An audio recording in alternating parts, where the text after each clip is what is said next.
Hello everyone, today I'll show you how to delete or clear a digital signature from your fillable PDF form using Nitro Pro PDF Editor. And see, this is my digital signature, and I'll remove this digital signature. Simply you cannot delete this signature box. Put your mouse cursor on this signature and press right button.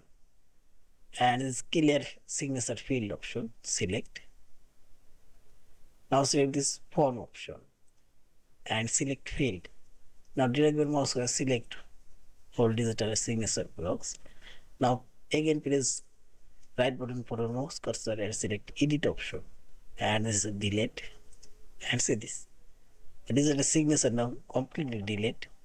And finally select this file option. Save or save as it fillable PDF form. Thank you for watching. Please subscribe, like, share and comments.